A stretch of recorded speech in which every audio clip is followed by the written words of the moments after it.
নমস্কার বন্ধুরা, আবার একটা নতুন ভিডিও নিয়ে তোমাদের সাথে চলে এলাম। তো আজকে আমি একটা রেসিপি দেখাবো যেটা একদম সম্পূর্ণ নিরামিষ। তো আজকে আমরা যেটা করব সেটা হলো শুক্তো। শুক্তোর জন্য কি কি নিয়েছি দেখে নাও। গাজর নিয়েছি, এখানে নিয়েছি সজনে ডাঁটা, আর নিয়েছি বেগুন আর আলু, আর এইদিকে নিয়েছি কাঁচকলা। দেখতে পাচ্ছ, এটা হলেই কিন্তু হয়ে যাবে। আর মাঝখানে নিয়েছি একটা টমেটো। তো এগুলোকে আগে ভালো করে ভেজে নিতে হবে। আর তাছাড়া যেটা নিয়েছি সেটা হলো বড়ি। বড়ি তো শুক্তোতে একদম দিতেই হবে, মাস্ট, কেন এটা দিলে স্বাদটা অনেকটা বেড়ে যায়। তো এবারে আমি একটা ম্যাজিক মশলা তৈরি করব, যে মশলাটা দিলে শুক্তোর স্বাদটা 100 গুণ বেড়ে যাবে। তো তার জন্য কি কি নিয়েছি দেখো। এখানে নিয়েছি গোটা জিরে, পোস্ত, শুকনো লঙ্কা, তেজপাতা আর সর্ষে।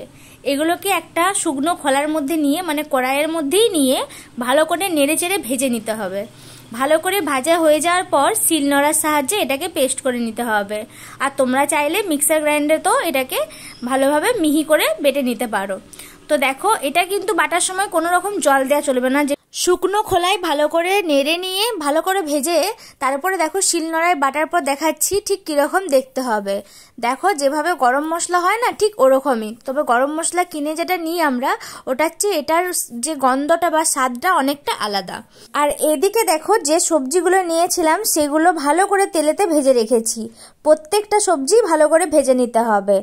আর যে বড়িটা নিয়েছিলাম ওই বড়িটাও কিন্তু ভালো করে ভেজে রেখেছি। আর বড়িটা আগেই ভেজে নেবে তোমরা। আর এদিকে নিয়েছি জিরে ও আদা বাটা।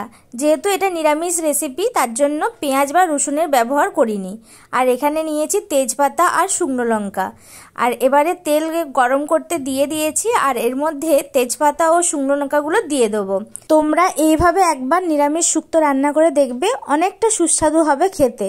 তো দেখো, এবারে মশলাটা রেডি করে নেব। তার জন্য প্রথমেই লাগবে হলুদ গুঁড়ো। তার আগে কড়াইয়ে একটু পাঁচফোড়ন দিয়ে নিচ্ছি।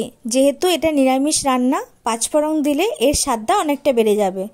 তো দেখো, প্রথমে দেব হলুদ গুঁড়ো, তারপর একে একে গুঁড়ো মশলাগুলো দিয়ে দেবো।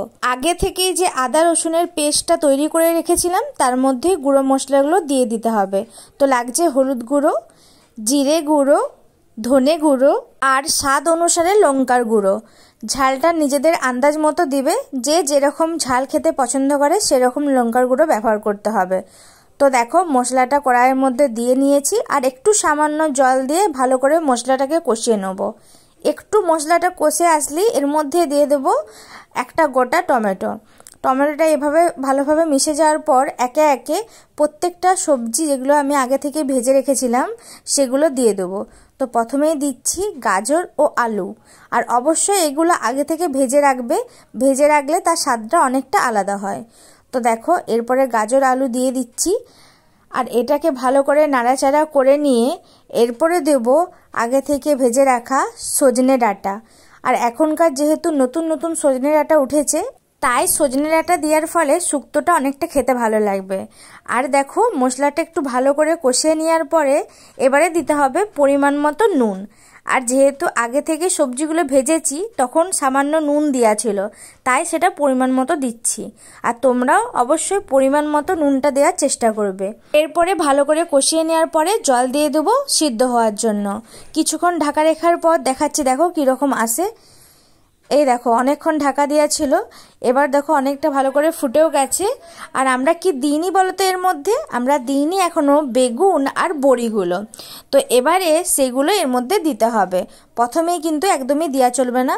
তো দেখো, এবারে বড়িগুলো দিয়ে দিচ্ছি, আর দিচ্ছি আগে থেকে ভেজে রেখেছিলাম যে বেগুনগুলো। এবারে আমি এইগুলো দিয়ে দেবো, আর এরপরে ঢাকা দিয়ে কিছুক্ষণের জন্য সিদ্ধ হতে দেবো। 10 থেকে 15 মিনিট সিদ্ধ হওয়ার পর শুক্তোটা কিন্তু একদম রেডি হয়ে যাবে। আর এটা খেতেও খুব সুস্বাদু হবে। তো দেখো, 10 থেকে 15 মিনিট সিদ্ধ করার পর শুক্তোটা একদম রেডি। এবারে দিয়ে দেবো যে মশলাটা আগে থেকে করে রেখেছিলাম, সেই মশলাটা শুক্তোর মধ্যে দিয়ে ভালো করে নাড়াচাড়া করে নেওয়ার পরে নামিয়ে নিলেই কিন্তু শুক্তো পুরো রেডি হয়ে যাবে। তো বন্ধুরা, আজকের মতো টাটা, বাই বাই। সবাই খুব ভালো থেকো, সুস্থ থেকো।